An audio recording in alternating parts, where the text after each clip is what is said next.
por acaso o seu fogão tá assim, você tenta ligar e nada. Ou aquela chama fraquinha, fraquinha. Então a dica Ecotrecos é para você desentupir a saída de gás do seu fogão. Aquele pequeno orifíciozinho ali, bem no meio, que com o tempo entope mesmo. Vai juntando sujeira, ele vai entupindo. Não se preocupa, é super simples. Vamos precisar de meio limão. Na verdade, algumas gotinhas desse meio limão, né? A ideia aqui é pinga algumas gotas, como está mostrando, em cima do orifício. Não se preocupe. Se pingar fora, não tem importância, não tem problema. O importante é que algumas gotas caiam ali em cima, como você está vendo.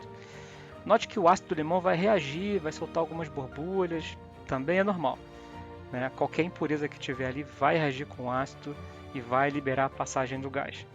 Deixa por alguns minutos, eu deixei pelo menos uns 5 minutos, tirei o excesso usando um papel toalha e já dá para ver que tem outra cara.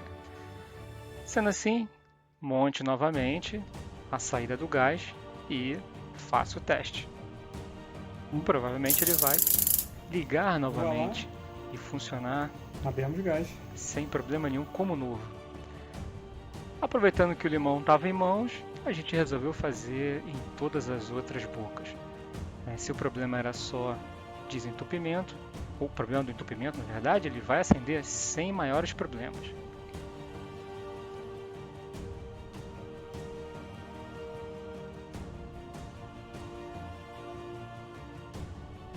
Vejam que em alguns o ácido reage um pouco, outros um pouco menos, mas o importante é que, como estava à mão, resolvemos fazer em todos eles. Repetimos todas as bocas uma a uma, algumas reagem mais, outras reagem menos, mas no final, todas ficaram como nova.